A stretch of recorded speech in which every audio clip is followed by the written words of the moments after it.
Hi everybody. As CKAN 3.0 task force team is getting closer to be formed, the strategy that this team would take to deliver CKAN 3.0 release is the priority once again. I would like this process of thinking of where are we going to be inclusive and transparent. So sharing with you what I have in terms of the framework for decision making. I really need need your head on this. So what we have here is the decision tree, basically paths that we can take. It's not an exhaustive list of things to do. It's simply the most mentioned things during the research. So actually, it's much more stuff that can be done. The form of a tree, I thought it would be easier to comprehend, and it starts with interoperability that Anwar voiced over on the last meeting where developers were presented. So what we have here is for each functionality, for each line of work, it's marked what is it, B2B, B2C, infrastructure, B2D, business to developers. Who are customer segments we're serving in this regard? And the most important are yellow cards. What evidence do we have? So I analyzed the research findings, and every mention of the functionality that can be produced is put here on the card with the reference to the interview where it happened. It doesn't mean that many cards is say 5 cards is better than 2. It doesn't. Although the more evidence we have, the better we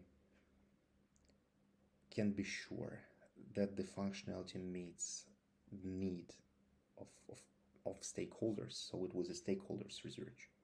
It was everybody within the system with more focus towards producers. So we actually didn't have end users with our research. That's important to note. So what do we have here? Interoperability, UX for publishers, API, new functionality, which is static pages, datasets versioning, integration of data quality tool, etc. Encryption, security access, everything that closed instance of CKAN needs. Not open data, but for closed data. Secure sharing, group access. Ability, so simplification for accessibility of the system. Ability to attract new developers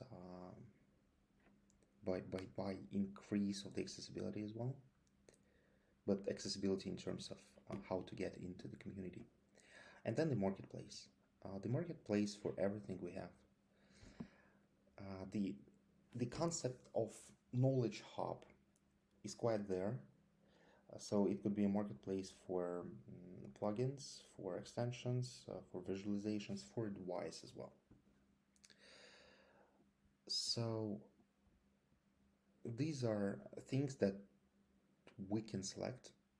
The beauty of our current situation, is that there are many lines of work to pursue, and this adds the complexity. So we should decide actually, where are we going? How to decide? This is the prioritization framework I developed for CKAN 3.0. So we should decide based on 3 parameters. What we can produce in reasonable amount of time, what is our evidence, and where is our vision, where do we want to go? So here are things to consider when you are thinking about what should we take. So first of all, the task force has strong and weak sides. It's absolutely normal. We should be mindful of this. So we should understand where our strength is. So we have technical and non-technical tasks. Actually, not everything is technical. Although, if speaking about developers, what they worked on, what are they experienced with, what they would be efficient with, what they want to do, what they believe will add value, what stuff they are interested in, and what can be produced faster. So it's quite important to simplify and deliver as fast as possible. We would have limited resources, so we should concentrate on smaller chunks, not on bigger things. That's quite important because it gets us into the evidence land. If it's possible to deliver something to the end customer and then get the feedback of this end customer, this is what we need. We really don't want to develop something for a long time, then to find out that it's of limited use. We want to test our hypothesis. So basically, what we have is a set of hypotheses and some evidence that we gathered with the limitation of the research that we have. And what we need to do is to put on the board and voice over the additional evidence that we have, the evidence that wasn't counted towards, what your clients are talking about, what are they interested in. Here are several things to keep in mind when we're talking about evidence. Sometimes that's quite a big thing in the research. So what people say is not usually what they want or need. How it happens? We're bad at predictions, and we are bad into understanding our needs. So the best thing is if we understand really well the reality of user, the workflows, especially if these workflows are legal, they're people are binded to do them, and this is what to focus on. Then definitely the conversation matters. But think about it. If you have a person that we're delivering the functionality to, would it be possible to get the feedback from him or her after this thing is delivered, or even before, when we are deciding how we will be building this system? Can we get this user and get his advice?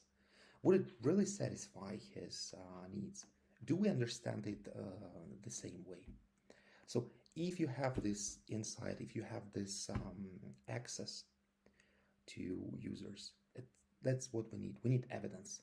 We need to make sure that what we do matters, not only to us, but to other people who we are delivering it to. And then the vision, where we should go. And based on the vision, we have all other bricks. So vision is a very narrowed down set of direction. So I have two things I'm really sure with, is that if we're focusing on user success, on the end user success, the whole value chain makes sense. The whole value chain makes money, delivers value, delivers impact. So the user success is based on the understanding of the user workflows, of the user reality. And based on this understanding, we're delivering the best experience to deliver, to fulfill user needs. And so this should be our priority. What I'm talking about when I'm talking about user needs and users, so this document, this is the full research, and basically it's the most comprehensive document we have right now. So when we're talking about different types of users, this is the map to better understand what I'm about. So we have written from top to bottom. We have integrators. So it's a value creation chain. It starts with consultant, with vendor company, then client organizations. We have several types of them. We're serving governments and nonprofits really well. This is, I would say, that it makes sense to focus on them because we we understand how to deliver value to them. It happens already. That's quite an important piece. Then we have these are end users. These who we should focus on.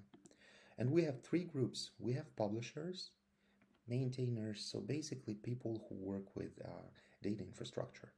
We have data analysis part, consumers of the data that is published, and then the end beneficiaries, the lawmakers, executives who are making decisions based on data. So I would say that our focus should lie on deliver customer success for each of these groups. Publishing experience should be easy and smooth.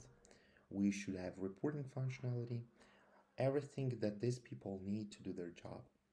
Then we should support data analysis, make it easier, make it faster, validate data if possible, so that we know that if it's CKAN instances, it's a high quality data. But quite the if to prioritize, the end value lies actually in the hands of decision makers. So if it's possible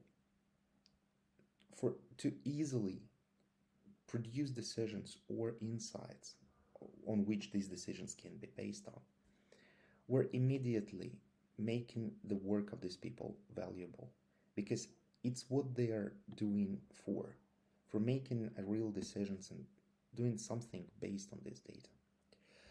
So this is what to keep in mind when we're deciding who to target. That's it actually. Please contribute the evidence you have, the thinking you have. Just use this board wherever the way it's convenient for you. Please don't care too much about structure and all our other stuff. So we should choose wisely. That's why I'm having this conversation with you right now. Additionally, this is the CKAN ecosystem I mapped to show basically to create the map basically of what are different parts that add value to the software. As I find out myself working closely with different areas that add value. So the idea here is that the bubble size constitutes sort of value, maybe not only value, maybe the size of the area, and group color grouping used here. The idea is that every circle contributes to the CKAN, basically to success of the software. So say if we have CKAN and we have consultant who works with CKAN, who is a person, he uses CKAN, and so he's basically taking the solution out, and then he does teaching. And if he teaches and he uses CKAN, he right away motivates people to use CKAN and spreads the information about how to do it. And then he has people who he teaches, and people who could be a next generation of CKAN maintainers, community members. And so it all happens, and they get CKAN instances to work on from their teacher, and they're working with these CKAN implementations. So each of these circles is important. There's no question about it.